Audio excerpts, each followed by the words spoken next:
नमस्कार। हम पढ़ रहे हैं characteristic of Indian industrial relation system. एक कैरेक्टरिस्टिक हमने लास्ट लेक्चर में देखी। नेक्स्ट है कि सेकंड कैरेक्टरिस्टिक है कि ट्रेड यूनियन को लगता है कि उनका मेन टास्क या मेन बिजनेस मैनेजमेंट ने रिकमेंड किए हुए या मैनेजमेंट ने लिए गए डिसीजंस को अपोज करना। डिसीजन उनके फेवर में है कि नहीं है कुछ नहीं देखा जाएगा, अपोज करना। और मैनेजमेंट जो बड़े दुख के साथ किसी यूनियन को मीन्स अभी यूनियन बनी है तो दुख के साथ उस यूनियन को एक्सेप्ट करती है, या मैनेजमेंट का जो नकारात्मक जो सोच है या तरीका है ये भी यूनियन के ईगो को हर्ट करता है। और वो ठहरा लेते हैं कि मैनेजमेंट का कोई भी डिसीजन आए जो डिक्लेयर होते हैं उसको अपोज करने का। इसके पे एक अच्छा एग्जांपल बताता हूँ। अभी लेटली 5-6 महीने पहले किसी यूनियन का ईयरली इंक्रीमेंट अप्रैल में ड्यू था। केमिकल इंडस्ट्री है और अराउंड 250-300 लोग काम करते हैं। एग्रीमेंट 3 साल का है। 2020-21 में 20-21 में 22-23 में 22 अप्रैल में लागू हुआ। उस एग्रीमेंट में एक जगह पे ये लिखा है कि भाई 2022-23 और 23-24 में इंक्रीमेंट देते समय जो क्वांटम ठहरा दिया गया है ग्रेड वाइज वो वैसे के वैसे दिया जाएगा, उसके ऊपर परफॉर्मेंस का विचार नहीं किया जाएगा। पर 2024-25 का जो इंक्रीमेंट है उसमें परफॉर्मेंस के ऊपर विचार किया जाएगा।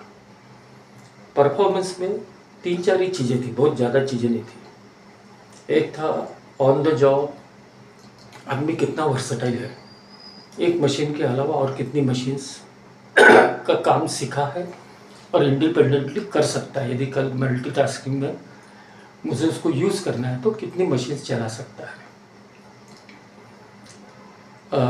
अब देखिए ये जो वर्कर्स है इसमें 250 वर्कर्स में पहले यदि 50 वर्कर छोड़े जाए तो बाकी सब आईटी है। तो नेचुरली आईटी होने से मल्टीटास्किंग उनके लिए आसान हो जाता है। तो जैसे एज अ फॉर्मेलिटी एचआर वाले उनको बुलाते थे कि भाई ये 24-25 का भी इंक्रीमेंट देने का है और इसमें परफॉर्मेंस का एस्पेक्ट विचाराधीन रहेगा। जैसे डिक्लेयर हुआ कि परफॉर्मेंस विचाराधीन रहेगा, ये हमारे महान लोगों ने तुरंत नौटंकी शुरू कर दी। नहीं सर, ऐसा नहीं हो सकता, एक ही एग्रीमेंट है, एक साल में कुछ अलग सर्विस कंडीशन, दूसरे साल में कुछ अलग। वो एचआर वाले बोल के थक गए कि अरे बाबा आपने साइन किया इसको, आपने ये एग्रीमेंट साइन किया और ये एग्रीमेंट तुम्हारा मेरे बीच में नहीं हुआ, ये एग्रीमेंट कंसिलेटर के सामने हुआ है, गवर्नमेंट लेबर ऑफिसर के सामने हुआ है। तो हम ना हम मुकर सकते हैं ना आप मुकर सकते हैं। आप कैसे का बोल सकते हैं कि परफॉर्मेंस के ऊपर नहीं होगा। अब देखो उसमें इंटरेस्टिंग चीज़ क्या थी कि ये जो 50 वर्कर है इसमें से कुछ 12-15 होंगे जो 50 साल के ऊपर है। तो ये लोग अगले 5-6 सालों में 8 सालों में रिटायर होने वाले हैं। तो नेचुरली आदमी 50 को क्रॉस करता है तो उसकी एफिशिएंसी कम होती है, वो उतनी दौड़ धूप से काम नहीं कर सकता। जनरली चाहता है कि एक ही जगह पे बैठ के काम करे, ज़्यादा से ज़्यादा एक ये सेक्शन है बगल के सेक्शन में, उससे ज़्यादा नहीं कर सकता। क्योंकि वर्क प्लेस के ऊपर सर्विस कंडीशन, वर्किंग कंडीशन बड़ी डिफरेंट रहती है। केमिकल इंडस्ट्री में बहुत गर्म रहता है, बाहर यदि 30 डिग्री का टेम्परेचर है, अंदर तो 40-45 डिग्री टेम्परेचर रहता है, तो आदमी की एफिशिएंसी कम होती है। तो ये लगभग इनकी 3-4 महीने चली। नवंबर दिसंबर में दिवाली के बाद में ये डिस्कशन लिया गया, फरवरी आ गया, उसके ऊपर कोई सोल्यूशन नहीं आया। मार्च महीने में इन लोगों ने, अभी अप्रैल से इंक्रीमेंट लागू होगा, और क्योंकि उनको पता था कि क्योंकि अपन ने एग्रीमेंट साइन किया है, मैनेजमेंट तो इम्प्लीमेंट करके छोड़ेगी, और उनको ये भी डर था कि इसमें अपना नुकसान होगा, शायद इंक्रीमेंट का क्वांटम हमें कम आएगा। तो उनके जो एडवोकेट हैं उनके साथ में मेरी काफ़ी बार चर्चा होती है, तो उन्होंने ये इशू अपने को डिस्कस किया मेरे साथ में। तो मैंने भी बोला लीगली तो एग्रीमेंट करेक्ट है, कुछ उसमें डिफरेंस नहीं, कोई दूसरा अर्थ नहीं निकलता है, पर चलो यदि आप थोड़ा बोल रहे हो तो मैं आता हूँ आपके यूनियन वालों से बात करता हूँ, समझाता हूँ उनको, क्योंकि क्या है, वर्कर है, वर्कर की बुद्धि एकदम लिमिटेड रहती है, बहुत ज़्यादा बौद्धिक ग्रोथ हुई नहीं रहती, तो उसको छोटे छोटे एग्जाम्पल लेके समझाना पड़ता है, और उनके पल्ले पड़ता है, एग्री भी होते हैं। तो गए यूनियन के साथ में 3-4 सिटिंग्स हुई, और 3-4 सिटिंग के बाद में यूनियन वाले एग्री हुए कि हाँ सर, परफॉर्मेंस के पैरामीटर्स लगने चाहिए। तो अब मैंने उस डिस्कशन में बहुत कुछ तीर मारे, ऐसा नहीं है, मैं उनको वही छोटे छोटे एग्जाम्पल दे के उनका कहाँ नुकसान नहीं है, कहाँ फायदा ये नहीं बताया, कहाँ नुकसान नहीं है यही समझा मैंने, क्योंकि उस एग्रीमेंट में ये पूरा विचार करके उस एग्रीमेंट को बनाया था कि लोगों की इस प्रकार की उम्र बढ़ेगी, कुछ लोग 50 के ऊपर जाएंगे, उनकी एफिशिएंसी कम होगी, तो वेटेज कैसा दिया जाएगा। अब ये सब हो गया, और मार्च के लास्ट वीक में एग्रीमेंट साइन हो गया, और ठीक है, अप्रैल से एग्रीमेंट लागू हो गया। अब अप्रैल मई गया, जून में ये लोग किसी दूसरे मैटर में मेरे को कोर्ट में मिले, तो इनसे जस्ट मेरी बात की, बोला यार तुम्हारे एचआर वाले, तुम्हारे पास एचआर मैनेजर था, जीएम था, तुम्हारे वकील साहब थे, इतने सब लोगों ने तुमको समझाया, तुमने अननेसेसरी वो 4 महीने वो डिस्कशन को तो लंबा किया, और कंपनी में एक अराजकता का वातावरण रहा। अराजकता क्यों?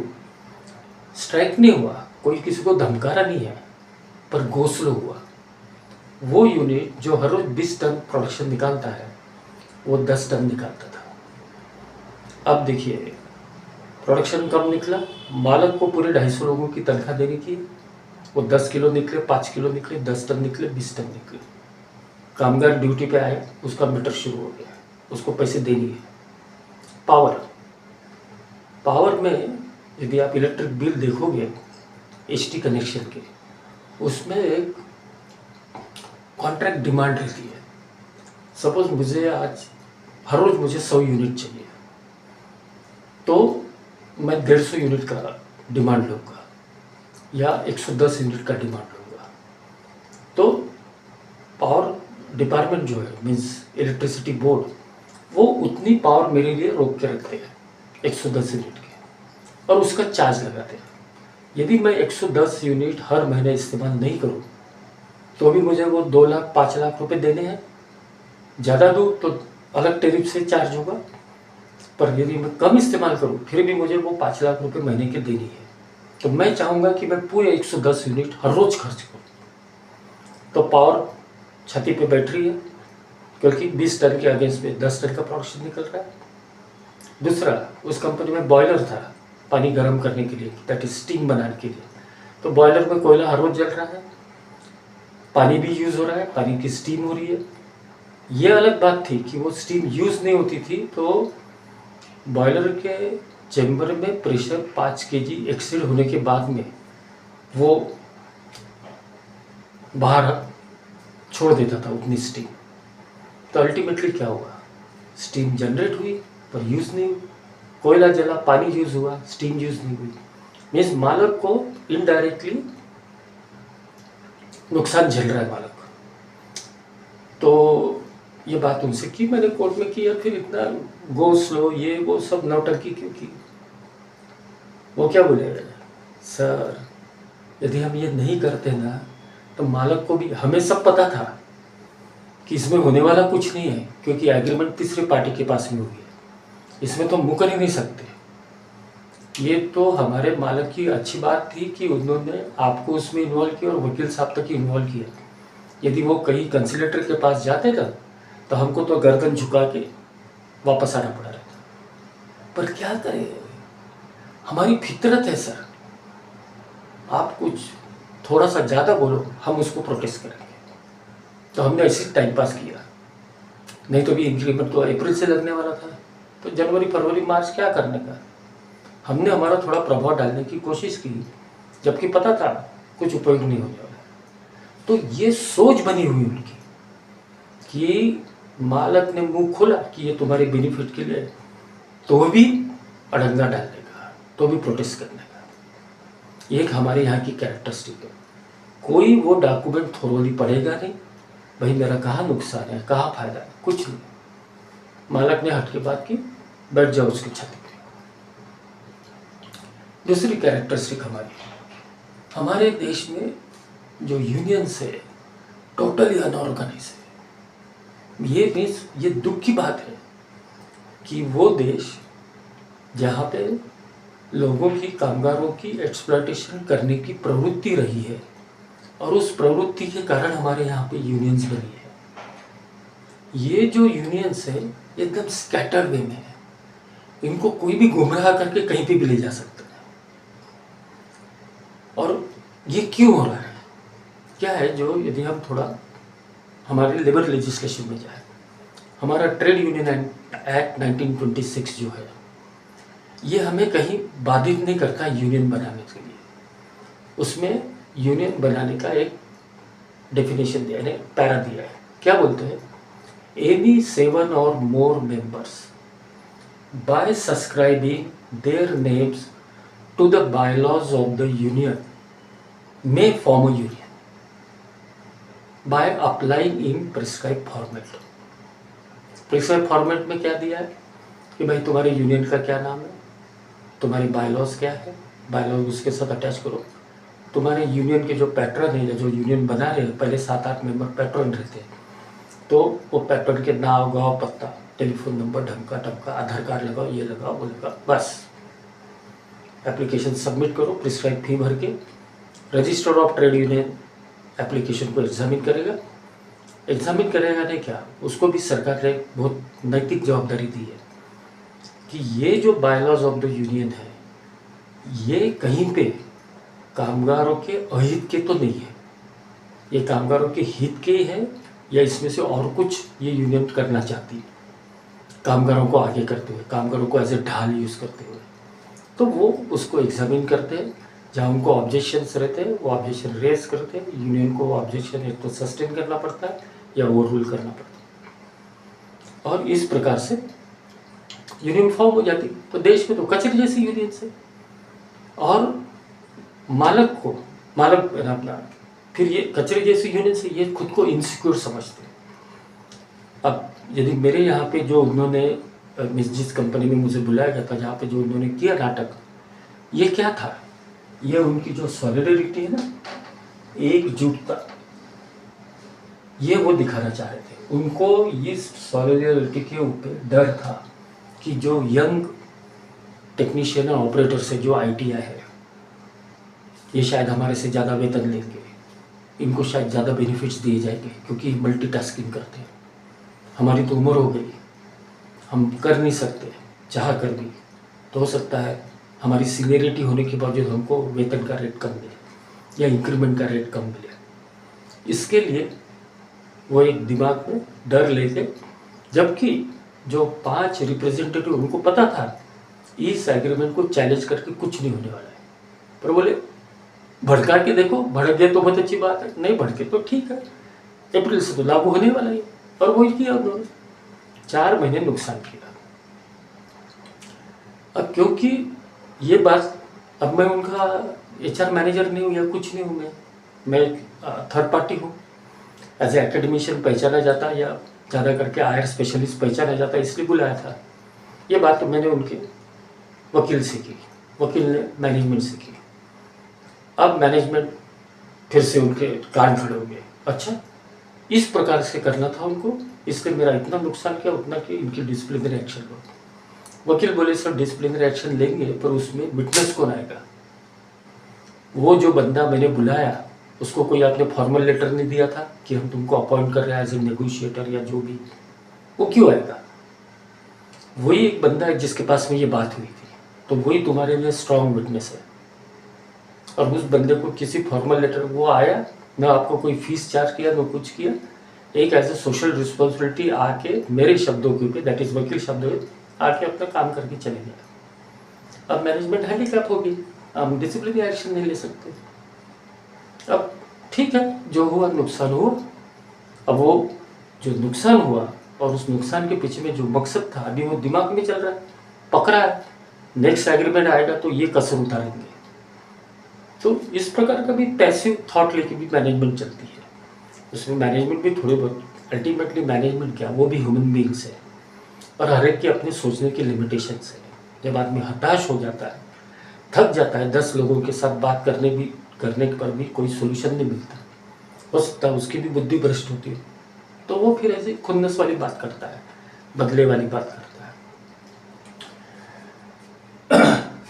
ये सब यूनियंस क्योंकि कचरे जैसी यूनियन से इसलिए अनऑर्गेनाइज है, पर मेरे महाराष्ट्र में एक बड़ा लाइव एग्जाम्पल है, रोल मॉडल बोलते हैं उसको।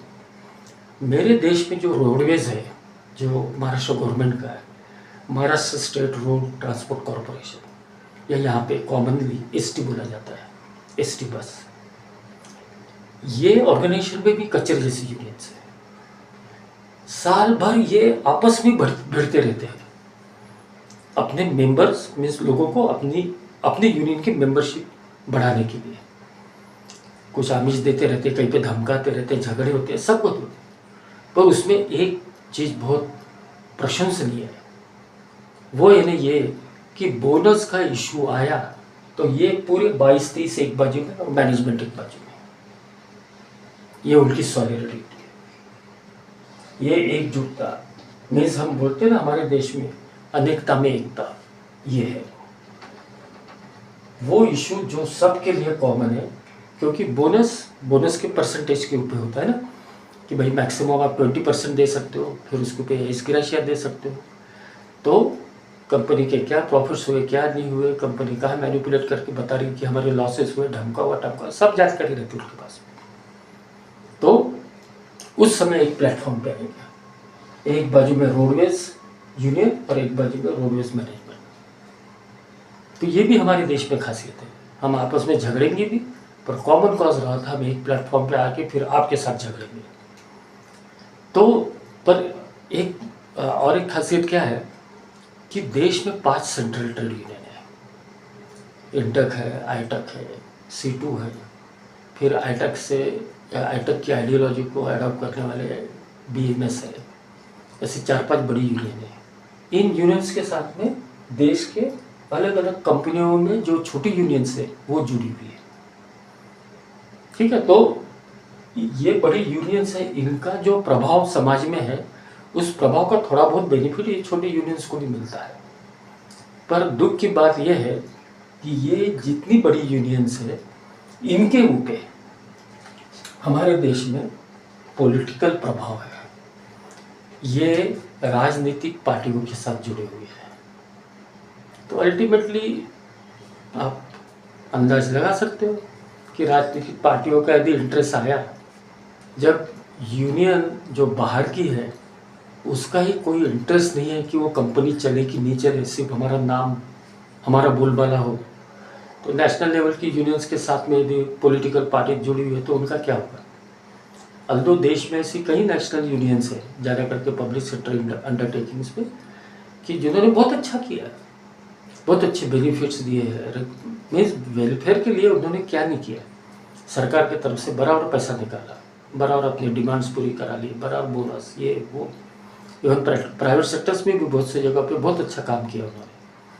पर अल्टीमेटली यही होता है ना कि वो पर्सन, जैसी किसी कंपनी में उनके कामगार है और वो कामगार की यूनियन है, पर अल्टीमेटली वो महसूस करते हैं, झगड़ेंगे मालिक से, पर महसूस करेंगे कि बाबा यदि कल ये हमारा रोजी रोटी का साधन बंद हुआ तो हम किसके पास जाएंगे। हम तो हमारे मालिक के पास जाएंगे। तो अल्टीमेटली झगड़ते बिगड़ते साथ में आते हैं, पर जिस आदमी का कोई इंटरेस्ट ही नहीं है, अरे बाबा तुम्हारी कंपनी चले नहीं चले, मेरा नाम रोशन होना चाहिए, तो देश में क्या होगा। ये भी एक कैरेक्टरिस्टिक है हमारे देश की कि बड़ी बड़ी नेशनल लेवल की यूनियंस है, पर वो भी यूनियंस किसी पॉलिटिकल पार्टी से जुड़ी हुई है, और जिस पॉलिटिकल पार्टी का राज चलेगा देश में उसका बोलबाला रहेगा, उन यूनियंस का बोलबाला रहेगा। धन्यवाद।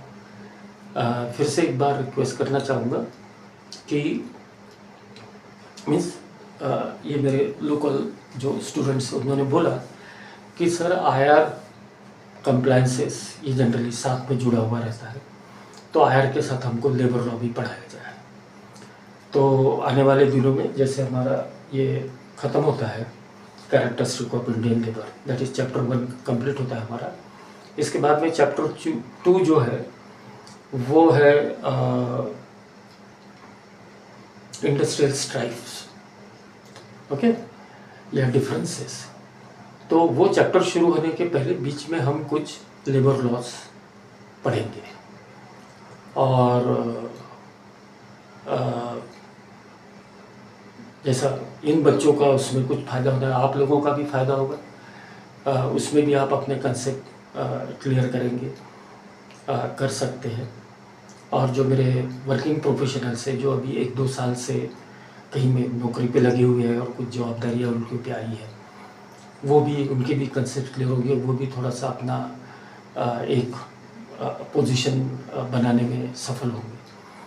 तो मेरा जो थंबनेल है उसमें थोड़ा सा चेंज किया हुआ है लेबर लॉ को उसमें एकोमोडेट करने के लिए, लेबर लेजिस्लेशन को। तो कहीं पे डिस्टर्ब मत हो जाइए कि भाई लर्निंग इंडस्ट्री रिलेशंस ऑनलाइन ये चैनल कहीं बंद तो नहीं हो गया, या और कुछ निकल तो नहीं गया। तो मेरा ही चैनल है और थंबनेल को और थोड़ा अट्रैक्टिव किया हुआ है। तो बाकी अपना कलर वही है, डार्क ग्रीन कलर, शांति का कलर है, ग्रीनरी। तो अभी नेक्स्ट मीन्स ये चैप्टर होने के बाद में और अपने 2-3 कैरेक्टरिस्टिक ये ख़त्म होने के बाद में जब लेबर लॉ शुरू होगा तो थंबनेल चेंज हुआ रहेगा। तो एक विनती है कि मेरे चैनल को लाइक करें, यदि आपका फ़ायदा हो रहा है तो सब्सक्राइब करें, ज़्यादा से ज़्यादा लोगों में शेयर करें, क्योंकि जो मैंने वेरियस यूनिवर्सिटीज़ में मैं जाके आया हूँ, 22-23 यूनिवर्सिटीज़ में जाके आया हूँ ऑल ओवर इंडिया, और मैंने ये महसूस किया है कि बहुत सी जगह पे बहुत अच्छी फैकल्टीज़ है, बहुत अच्छा उनका एक्सपोजर है, पर क्या है हम किस मीडियम से आए हैं, किस प्रकार के स्कूल से या कॉलेज से आए, हमारे ग्रेजुएशन लेवल के ऊपर इंग्लिश हमारा कितना स्ट्रॉन्ग था या कितना वीक था, ये भी मायना रखता है।